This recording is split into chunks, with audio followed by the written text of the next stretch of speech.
Assalamualaikum dan salam sejahtera. Saya Najib Arif dan ini adalah Agenda AWANI. Kita menyaksikan apabila Malaysia melaksanakan rasionalisasi subsidi diesel pada baru-baru ini, lebih kurang 2 bulan yang lepas. Kita melihat pelbagai reaksi yang timbul di kalangan rakyat. Ya, ini langkah ekonomi yang tidak popular dari segenap aspek, tetapi amat penting dan crucial sekali untuk kita laksanakan kerana kita melihat kepada penstrukturan subsidi tersebut yang nilainya begitu besar yang ditanggung oleh kerajaan sendiri. Bagaimanakah langkah terbaik untuk mengurangkan perkara ini? Kerana justifikasi awalnya kita melihat kepada untuk mengelakkan ketirisan yang berlaku di sempadan negara disebabkan harga diesel yang telah pemurah. Kita telah pun ataupun wujud beberapa kes yang menyaksikan rakyat kita sendiri mungkin membawa keluar diesel tersebut ke sempadan, ke Thailand dan sebagainya. Kita cuba sekat perkara ini melalui penarikan semula subsidi tersebut dan diapungkan mengikut harga pasaran. Selepas 2 bulan kita menyaksikan bagaimanakah kesannya kepada inflasi sebagai contoh, dan apabila kita menyaksikan bahawa apungan tersebut adalah berbentuk fluctuate ataupun mengikut harga pasaran, baru-baru ini juga harga diesel turun untuk sepanjang minggu ini mungkin. Bagaimana kita melihat bahawa bacaan keseluruhannya, sentimen sehinggalah kepada hari ini? Kerana ini penting dan kesannya kepada apa yang didambakan dan diobjektifkan dari segi pulangan hasil, penjimatan hasil dan juga kesan secara keseluruhan kepada ekonomi, itu yang kita ingin bincangkan pada waktu ini. Saya berbesar hati kerana saya bersama dengan Director of the Economic Studies Program, Jeffrey Chia Institute, Southeast Asia at Sunway University, Professor Dr. Ye Kim Leng. Prof, thank you so much. Such a long time I haven't seen you. Prof, this is a very interesting and quite sensitive topic to discuss, but it's very important and crucial. Of course, it has been 2 months since we implement the subsidy or targeted subsidy, diesel subsidy or subsidy rationalization for diesel subsidy. Of course, maybe first of all, could you share your views on the positive impact of the initiatives towards the economy? Okay, thank you for having me on this program. Now, one of the key challenges facing the government is actually on a two-prong line. One is in terms of raising revenue in order to meet our rising needs, especially in terms of increased social spending, as well as spending to stimulate the economy, to sustain its transformation. That's one part of it. The other part is on the expenditure side. Subsidy rationalization is also one of the critical challenges that Malaysia needs to overcome to cross the hurdle. So I think this the initiative to start with the diesel subsidy rationalization is actually one of the very critical confidence building measure taken by the government. And it's very difficult, very challenging, because we know that removal of subsidies, particularly from a blanket to targeted subsidies, is very difficult to implement, especially when the impact on the low-income groups in terms of higher cost of living and all that. It's a big challenge, not just in Malaysia but all over the world. See. So what's important here is that the government has started it, and then 2 months ago, and then now we are seeing some positive impact. First is, of course, the fact that Malaysia, we have embarked on the commitment to continue the transformation, especially in terms of subsidy rationalization, because the important thing here is the credibility of government is one. Secondly, of course, the rollout has to be smooth, has to be, you have to take into consideration all the pain points of the people as well as all the businesses. So what we have seen so far is that I think there is now wider public acceptance, and then importantly, the government's fiscal position, the public finance is now strengthened considerably. Of course, this is just the first step of the structural reforms that we need to undertake in order to ensure that Malaysia do not face a future fiscal crisis, a crisis where the government spends more than its income, and then of course it will lead to higher and rising debt level and eventual fiscal crisis. We do not want to go down that path, as we have seen in other countries like Sri Lanka, Egypt, Greece earlier on. So Malaysia has to continue this path of so-called fiscal consolidation. So when we look at the fiscal consolidation, what are the strategies Malaysia has, it will be one of the critical ones is subsidy rationalization. Largely because in 2022, you see oil prices, world oil price escalated up to more than $100 a barrel, see, from the previous 60 to 70. And now, of course, during the pandemic, it was only about 40 US dollars a barrel. So that sharp price shock is something that the government have fully absorbed it by maintaining the price. There's no change in the price. So we, over the last 2 years, 2022, 23, and then of course now, until now, the price has not been changed. So there is a big gap in terms of market price and the subsidized price. It's almost a ringgit and 30 cents for diesel. So what has been a very positive outcome is that on the first month of implementation, there was a drop. The Ministry of Finance reported that 8 million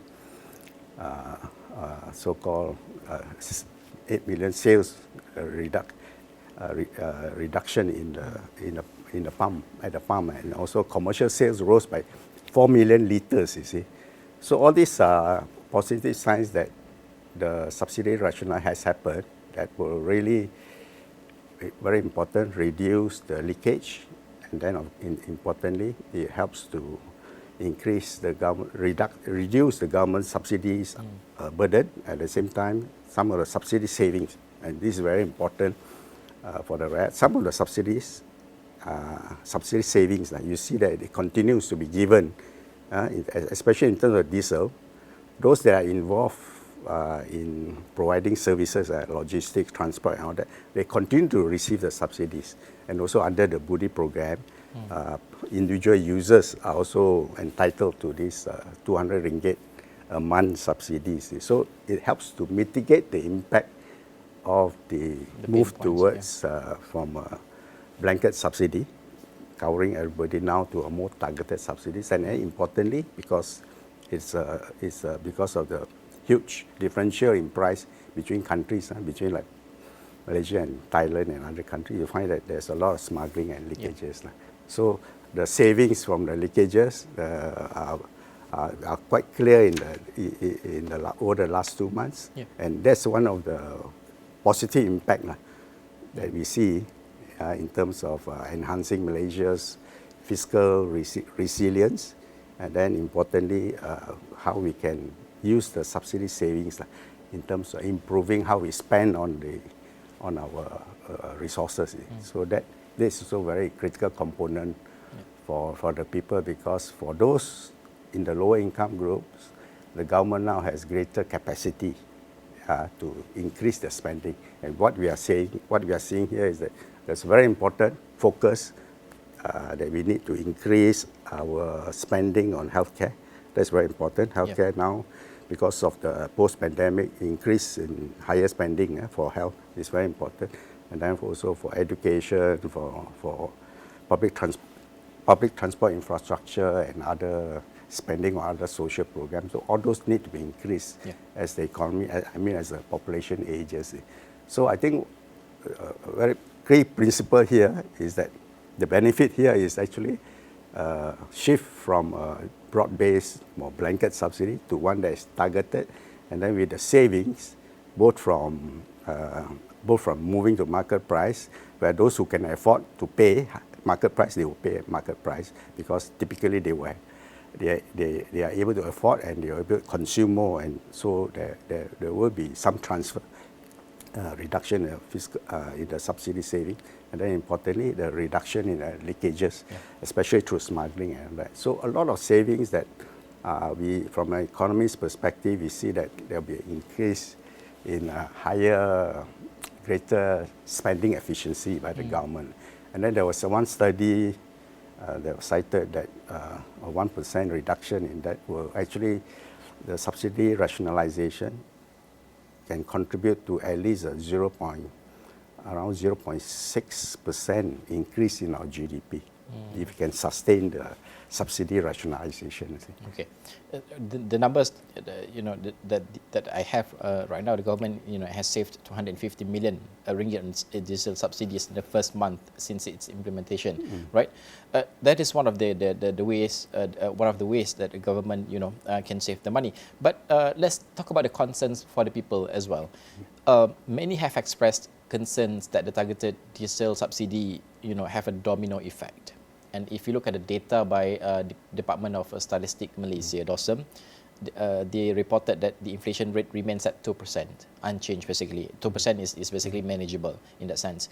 But do you think that this indicating the targeted subsidy has not, really have that huge impact for the prices? But what's the reality like? We keep talking about 2%, but the reality down there, people, keep complaining and keep telling us the story that the prices are, high and the burden is there. What is encouraging is that the subsidy rationalization is being undertaken at a time when the inflation environment is relatively low.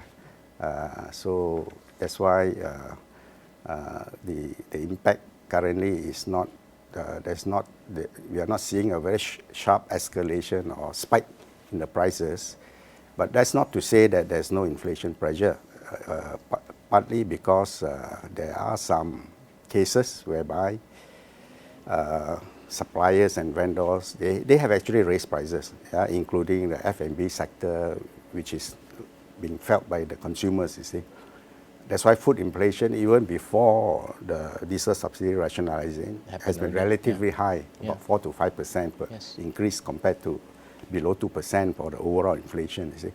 So under that environment, what we are seeing here is that the subsidy, the impact on prices have not been so drastic as we initially feared, largely because of the so-called targeted subsidies. But there are, of course, what they call exclusion errors. That means some have been excluded, partly because they have not registered under the fleet card system, so subsidy provided to producers and businesses, and also under the body for individual users. So the exclusion errors could have affected certain groups, and these groups could have raised their prices in their business transactions. But what's important to note here that these individual isolated cases of price increases, it's important for the government to monitor and then to see how they can intervene in terms of either covering them in the subsidy program or enhancing or enforcement, so that the price increases have to be justified, have to be fair to the consumers. Okay. So both in terms of enforcement and in terms of reaching out to them to find out whether they are eligible for the subsidy programs or not. If they are eligible, then of course by providing with the subsidies, they would not face the price pressure. But I think the MOF has been very proactive in terms of reaching out to all these so-called excluded groups that have not received the targeted subsidies. So what's important here is that the impacted groups have to understand the access. I mean, to have knowledge and information on whether they are eligible. If they are eligible, how to go about applying for those subsidies. So the key goal here is to reduce the impact of the higher prices on their expenses, both in terms of household expenses for consumers and then for businesses, to keep their costs low, so that they do not have to raise prices. So the pass-through effect is one of the biggest challenges for government, because if you have rising inflation expectations, that will fit into the continuous rising price environment, you see. And that's something that so far we have not seen it since the implementation on 10th of June. I think for the month of June, we are not seeing any price pressure yet. Both the CPI and the core CPI, The one core CPI is basically without the volatile components like food and energy. They are still at 2%. So 2% is considered to be fairly ideal for a country, because without inflation, your deflation is even worse problem for the country, because you can get higher salary and all that. Yeah. So I think important to sustain at this level, and then importantly assure the public that inflation will be within the projected 2.5 to 3.3% this year. So far, inflation has been manageable, pretty well behaved and manageable. But importantly, going forward, we are hoping that the next rationalization of the raw 95 subsidy will continue and will also be well monitored and well implemented. So I think the public should not be overly concerned about this price impact of moving to a market price and then shifting from blanket subsidy, broad-based subsidy, to what we call targeted subsidy, because the targeted subsidy is supposed to alleviate any burden on the low-income groups. So those who can afford the T20 and the upper M40 group, they are able to absorb it. You see. Of course, there will be some sacrifice involved. There's no doubt about it. But I think this for the long-term good of the country as well as the overall economy. You see.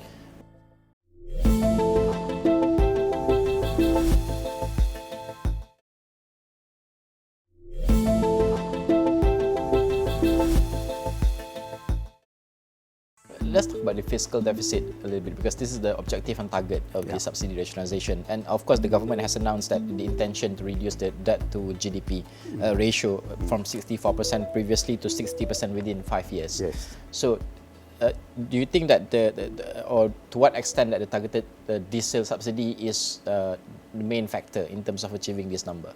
Okay, diesel will contribute maybe about 0.5 to 0.6% of GDP. So we are able to fully save the diesel subsidy, and then if we were to allocate 100% to reducing the debt, then overall our debt to GDP ratio can be significantly reduced, you see, because 2022 we had almost fiscal deficit almost 100 billion every year. Last 2 years, 100 billion total, you see, and from 2022 it was 6.4%, and then it was down to in 2023 5.6, and 5.6 is for last year, and then last year was 5.6, this year about 5.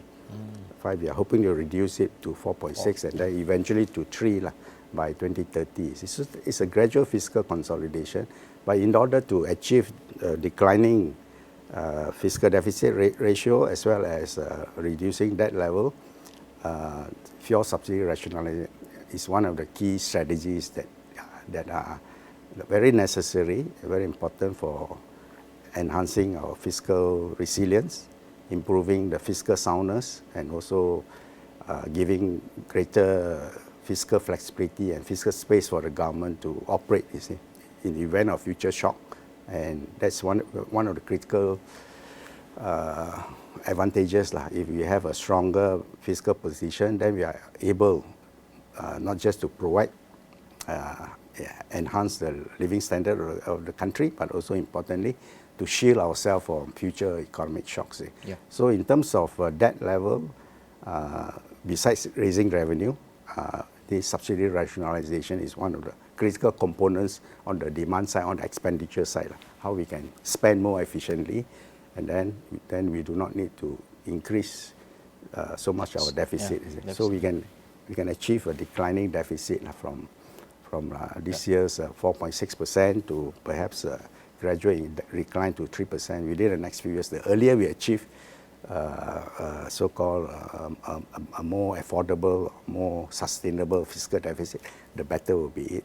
The target should be at least 3%, which is what the EU countries are targeting. Fiscal deficit not more than 3% annually, 3% of GDP. So anything above 3% GDP is quite worrisome. So as long as we can show a declining trend, there will be increased confidence in the country's macroeconomic management, and that will be one of the signals needed to so-called sustain investors' confidence in the economy, and then importantly, the people's confidence that with good governance and good so-called efficient spending, we are able to sustain our growth momentum, which is what we are seeing, because second quarter we are likely to exceed 6% for the second quarter. Prof, I know I've asked you 3 questions, but we have around 4 minutes left. But I have to ask this because the big chunk of our subsidy is from petrol, basically, right? So when we do this for diesel, this is the first step. It's a baby step in terms of subsidy rationalization. But do you think that the next step, what do you think the next step would be? Because it's very unpopular. It's very tricky and dangerous in terms of the trickle-down effect and the domino effect. But how do you see from your point of view the next big step from the government, or in terms of economic-wise, what is the best way to handle this higher subsidy? Because the raw 95 subsidy is much larger than the diesel subsidy. So the larger it is, the more impactful you will have if we can implement it well, you see. And there's no doubt that policy recommendations on how to roll back the subsidy is based on the principle that you take care of those that are worst affected, and these are typically the low-income groups. So I think the concern about inflation impact and all that, I think partly can be elevated to what we call popularly recommended is actually income transfer. And we have been doing that. And the question now is how we can fine-tune it so that the impact can be offset, the cost impact, the inflation impact can be elevated through this cash transfer. And it's more efficient that way, largely because then with the income, the household can have a freedom of choice whether to use it to spend more on traveling, on transport, or they can spend on other more productive expenditure, like for example, enhancing their health, going for training, or even opting for public transportation. The savings they can be channeled to other more so-called children, spending on children and all that could be more productive that way. See? So that gives them the flexibility. And what's important here is that the transfer payments, or so-called, will provide them with some kind of safety net in terms that they will have a monthly income that can help them to tide over, not just the impact of the inflation due to the higher fuel prices or energy prices, but also other sources of inflation. Because if you look at the consumption basket, it covers food, beverage, transport, and utilities, all this, you see. So it's just one component of it, and if you can manage that component well, you will give the household greater financial freedom, also importantly, ability to cope with all the rising cost of living, you see. So I think the challenge here is to ensure that the public knows about the goals and importantly the mechanism that they would not be impacted too much, largely because there's continuing income support, so-called in the form of what they call the targeted subsidies. But the targeted subsidy is not that they are required to spend the money on fuel, like for example, in the case of a fleet card or in the case of a petrol coupon, but they have the income to offset the rising fuel price, but at the same time, they can use it for other means. So, and then of course the savings, like what we have seen in our diesel subsidy rationalizing, the subsidy savings by the government, earned by the government, rate by the, can be used for so many other things, especially in terms of productive spending like education, healthcare, infrastructure, and all that. So I think the critical is to continue education, and then to alleviate any concerns, and then importantly, to ensure that there's minimal exclusion errors. Those that are eligible for the subsidies are able to receive them. And if we can minimize that, then the public backlash should be much less, and then there will be greater acceptance. And then importantly, over the long term, Malaysia will be in a much stronger position financially. Prof, thank you so much for joining us tonight. Of course, the one of the big questions that people ask, what's in it for us? I mean, for the people. Of course, you mentioned some on the education and healthcare and direct cash transfers and all that. But a lot of the things that we want to do is not an overnight policies. Yeah. It takes such a long time for us to implement before we can see the impact in the society. Anyway, thank you so much, Professor Dr. Ye Kim Lang, Director of the Economic Studies Program, Jeffrey Cha Institute, Southeast Asia at Sunway University, joining us tonight to discuss further and on the subsidi rationalisation. Ini baru 2 bulan, tempohnya panjang lagi. Bagaimana untuk kita melihat kesan ini secara berantainya, dan kita akan mengukur. Di Astro Awani kami sentiasa mengukur data ini dari dosen, dan kami cantumkan dengan realiti semasa di bawah juga. Kami bawakan apakah dia realiti sebenar hasil daripada pelaksanaan dasar ini yang tidak popular tapi penting untuk struktur ekonomi negara kita. Semua ini kami akan rangkumkan termasuk juga di laman web kami astroawani.com. Sekian saja Agenda AWANI untuk malam ini. Saya Najib Arif. Assalamualaikum warahmatullahi wabarakatuh.